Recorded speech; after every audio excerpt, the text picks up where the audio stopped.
விஷயம் என்ன சொன்னா, ஃபர்து தொழுகைன்னு ஒண்ணு இருக்குது, வாஜிபான தொழுகை ஒண்ணு இருக்கு, சுன்னத்தான தொழுகைன்னு ஒண்ணு இருக்கு. இப்படி தொழுகையில் பலவிதமான தொழுகை. இப்ப காலையில ஃபஜ்ர் 2 ரக்காத், ஒரு நாள் அஸர் நாள், மக்ரிப் 3, இஷா நாள் 17 ரக்காத் ஃபர்தான தொழுகை. பாக்கி இருக்கக்கூடியதெல்லாம் சுன்னத்தான தொழுகை. ஒரு நாளுடைய கடைசி தொழுகை எது? வித்ர் வாஜிப் இல்லையா? ஒரு நாளுடைய கடைசி அது வாஜிப். அப்ப வாஜிபான தொழுகை ஒண்ணு இருக்குது, ஃபர்தான தொழுகை ஒண்ணு இருக்குது, சுன்னத்தான தொழுகை ஒண்ணு இருக்குது. இப்படி தொழுகை வித்தியாசம் ஒண்ணு. இரண்டாவது விஷயம் என்னன்னா, ஃபர்து ரெண்டு விதமான ஃபர்து. ஒண்ணு என்ன தெரியுதா? அவன் செய்யணும். எல்லாரும் அவங்க நான் தொழுகணும், என்னுடைய கபருக்கு நான் தான் தொழுகணும். என் வீட்டுக்காரி தொழுதா அவங்களுடைய அவங்க தொழுதுனால என் பாவத்தை அல்லாஹ் மன்னிக்க மாட்டான், நான் தொழுதுனால அவங்க பாவத்தை அல்லாஹ் மன்னிப்பான். அவனவன் சொந்தமா செய்ய வேண்டிய காரியத்துக்கு ஃபர்து ஐன் அப்படின்னு. ஃபர்து ஐன். நீ ஃபர்து கிஃபாயா உள்ளது. அது என்னது?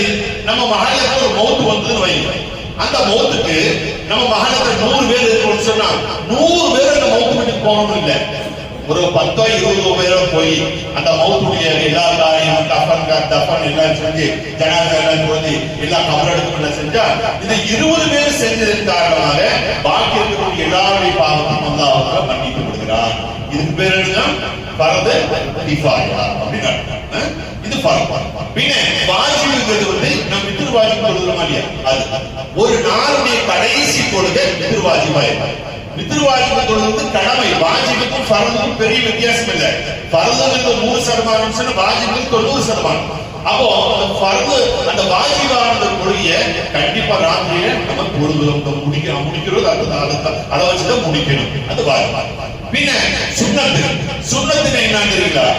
செஞ்சா கூலி கிடைக்கும், செய்யலன்னா பாவம். எப்படிங்க? செஞ்சா கூலி கிடைக்கும், செய்யலன்னா பாவம். தொப்பி போட்டு தொழுதா, தலைமறைச்சு தொழுதா சுன்னத்து கிடைக்கும். தொப்பி போடல, நான் போட மாட்டேன், அதனால அவனுக்கு பெரிய பாவம் எல்லாம் ஒன்றும் கிடைக்காது.